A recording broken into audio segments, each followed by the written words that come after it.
Hello everyone, welcome to the new session. So in this session we try to discuss something about complex analysis. So basically we discuss what is the harmonic conjugate function and how to find that using Milne-Thomson method. So that is very important.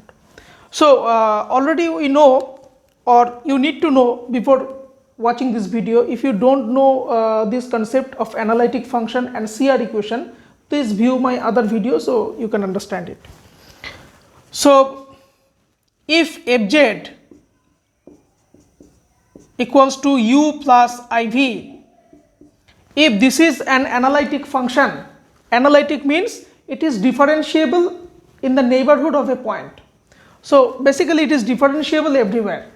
If it is analytic function, then the derivative will be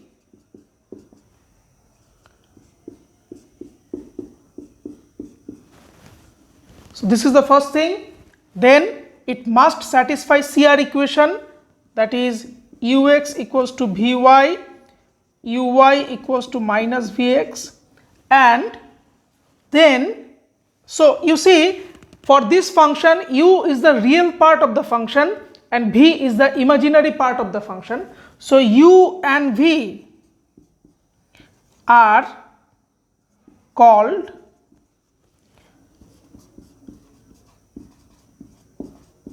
harmonic conjugate of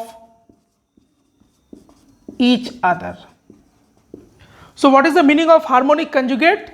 If we have given you any analytic function, then the real part of the analytic function will be harmonic conjugate of the imaginary part, and imaginary part will be the harmonic conjugate of the real part. For example, if we take Fz equals to z square, this is a polynomial function. So you can understand that this function will be differentiable everywhere. So this is analytic also. So if I just put z equals to x plus iy, so it will be this. So it will be x square minus y square plus I times 2xy. So now in this case u is this one and v is this one. Okay, so x square minus y square is harmonic conjugate of 2xy and 2xy is harmonic conjugate of x square minus y square. Now what kind of question you can expect in examination or related to this topic? The question will be this: suppose one part will be given to you, suppose means out of u and v, maybe u is given to us, we have to find v, or maybe v is given to us, we have to find u. So that we will be doing in this procedure. So now the next topic is basically finding harmonic conjugate, and we will use a special method which is called Milne-Thomson method. So what we'll be doing here, let me give the outline. Okay, so let me give the outline. Suppose u is given, it is given to us and we have to find v. So that is the main problem. So one part is given, we have to find the other part. What will be first step? As u is given, so we know about u, so calculate ux and uy. Now you see this function will be analytic function, that means ux equals to vy and uy equals to minus vx. So once we know ux and uy, we also know vx and vy. Next step, what we know, f dash z will be ux plus I into vx. This formula we know. That means u is given, so ux is ux, whatever, Vx is minus uy. So it is minus I into uy. So this is step 2. In step 3, now we have to apply this method. What this method is telling is that after getting the derivative expression, you do this substitution. You put x equals to z, y equals to 0. So when you put x by z and y by 0, so in this expression it will be purely one expression of z only. No x will be there, no y will be there. Then you can integrate and you get the required answer. So just seeing that one you may not understand. So let me give one problem.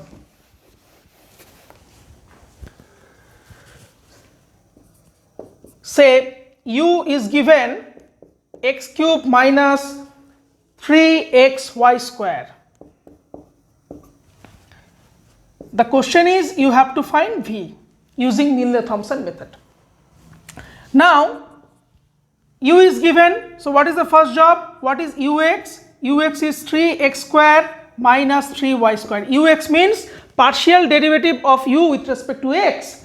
So this is 3x square, here y square is constant, so 3y square. What is uy? That is the partial derivative of this one with respect to y.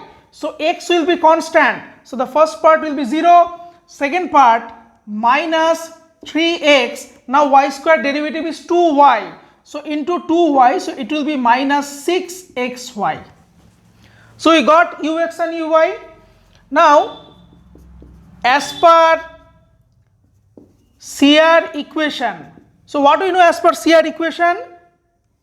Ux equals to Vy and Uy equals to minus Vx. So Vy is Ux. So that is 3x square minus 3y square, and Vx is minus Uy. So that is 6xy. Okay. So you understand this one. Now f dash z is ux plus ivx. We know this formula from analytic function. So ux means 3x square minus 3y square plus I times vx means 6xy. Okay. So now you see we calculate ux, uy, we put this function and we get this expression. Now what Milne-Thomson method is telling is that in this expression you put x equals to z and y equals to 0. So if you substitute that one f dash z, so if you put x equals to z, it will be 3z square, y is 0, so this portion will be 0, this portion will be 0. So you get f dash z equals to 3z square. So if you integrate, you get fz equals to z cube. So now you see we have got the original function. Okay. Now what is the question? The question is you have to find v. V means the imaginary part. So now we have got the function fz equals to z cube. Now we can put x plus iy whole cube. Now a plus b whole cube means a cube plus b cube plus 3ixy x plus y iy. So we apply the formula a cube plus b cube. So what we have got? We have got x cube, and this one is I cube into y cube. So I cube can be written I square into I. I square means minus 1, so minus I times y cube plus 3I x square y minus 3xy square, because I square will be minus 1. So now you see if I calculate the real part, it is x cube minus 3xy square plus I times 3x square y minus y cube. So now this is of the form u plus iv. So what is v? So our answer is, so our final answer is v equals to 3x square y minus y cube. Now the question is that we have done many calculation. So how you will be sure that your calculation is correct?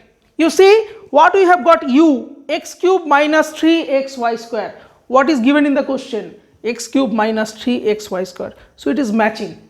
So that means your answer is correct. So this is the basic idea for Milne-Thomson method. So what you have to do, simply whatever will be given to you, you have to do the partial derivative, you have to write the derivative formula, then you put this substitution x equals to z, y equals to 0, so you get this function after integration, okay. So that is the thing. Now I will be doing another problem, but for that you need to know some concept of trigonometry, you can say. So just I am erasing this one because I will be giving you some concept. See, we know this formula, e to the power ix is cos x plus I sin x. We know this formula. E to the power minus ix is cos x minus I sin x. Now if I add these two, so cos x will be e to the power ix plus e to the power minus ix by 2. If I subtract these two, so sin x will be e to the power ix minus e to the power minus ix by 2i. That means these functions will be getting in trigonometric in exponential form, okay. So that is very important. Now similar to this one, we will be giving some function which is called hyperbolic function. What is hyperbolic function? You see, cos x is this. Hyperbolic function is written like that, cos h. H stands for hyperbolic. So you write this in one step, cos h of x. This is e power, what it was? E power ix. In this case it is e power x plus e power minus x by 2. Similarly, sin hx or sin hyperbolic x is e power x minus e power minus x by 2. So see, the formulas are looking alike. Now if I try to make the difference with this, we know ddx of sin x is cos x and ddx of cos x is minus sin x. So in one case it is positive, in another case it is negative, but in this case both are positive. That means ddx of cos hyperbolic x is sin hyperbolic x and ddx of sin hyperbolic x is cos hyperbolic x. This is an important fact. Then cos hyperbolic square x minus sin hyperbolic square x equals to 1. So in this case it was cos square plus sin square, but in hyperbolic the sign should be opposite. Next, what you have to understand, you see cos x is given. If I write cos of ix, what will happen? Cos of ix, that is all the x will be replaced by ix. So just I am erasing this one so that you can understand. So if I want to write cos of ix, it should be e power I square x, that is minus x, plus e power minus I square x, so e power x by 2, so this will be cos hyperbolic x. Then sine of ix, that is all the x will be replaced by ix, so it should be e power I square x, so e power minus x minus e power x divided by 2i. So this can be written minus 1 by I e power x minus e power minus x by 2. Now minus 1 means I square. So this can be written I square by I, and this portion is sine hyperbolic x. So basically this is I sine hyperbolic x. Okay. So this portion we have done. Next, another inequality, another this type of thing. Suppose, so what we have done, we replace x by ix in sine and cosine. Now what will happen if I replace x by ix in hyperbolic? So what will be cos hyperbolic ix? That is, in this case all the x will be replaced by ix, so e power ix plus e power minus ix by 2, this is nothing but cos x. Similarly you can do for sin x. So this type of formula is very important, and you don't think that this is something like cos and sin. Yes, of course, but these two are entirely different. So you don't make any mistake in hyperbolic function. So in complex analysis, this hyperbolic function is very important. Now let me give a problem and give a hint to solve the problem using hyperbolic function. Say question number 2, I can say u equals to sin hyperbolic x sin y, find v. This is the basic problem. Okay. So now what do you know? What we have to do? We have to simply calculate ux. Ux means partial derivative of this one with respect to x. So sin y is constant. Now what is the derivative of sin hyperbolic x? It is cos hyperbolic x. Uy means sin hyperbolic x is constant. So I can just make a bracket here. What is the derivative of sin y? It will be cos y. So we know f dash z equals to ux plus I into vx. So that can be written ux minus I into uy, because uy equals to minus vx from CR equation.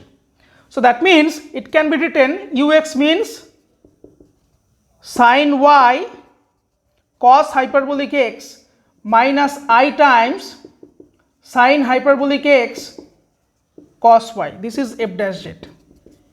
So we have got the expression. Now you use Milne-Thomson. So x will be converted to z, y will be converted to 0. So f dash z will be, if x is z, y is 0, so the first term will be 0 because sin 0 is 0, cos 0 is 1. So it should be minus I sin hyperbolic z. So what will be f of z? Minus I integration sin hyperbolic z dz. So minus I. So if you remember, just we have done the derivative of sin hyperbolic is cos hyperbolic, the derivative of cos hyperbolic is sin hyperbolic. So the integration should be also same. So sin hyperbolic integration will be cos hyperbolic z. Understand? So we got the function. So what is fz? Fz is minus I cos hyperbolic z, that means x plus iy.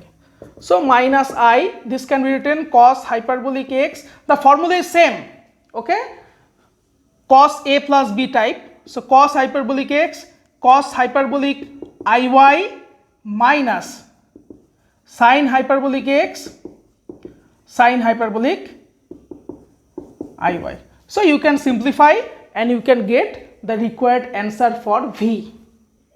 Okay. So today's class, what we have discussed basically Milne-Thomson method, which shows that how to find one part, either U or V, if another part is given to us. That is one kind of thing. Then we have introduced what is hyperbolic function. We have shown what is the basic difference between cos hyperbolic, sin hyperbolic with cos and sin function, and finally we try to attempt one problem on cos hyperbolic, sin hyperbolic. So you please try to complete this. If you are unable to complete, please mention me in the comment section. I'll upload this solution in the internet. Thank you so much.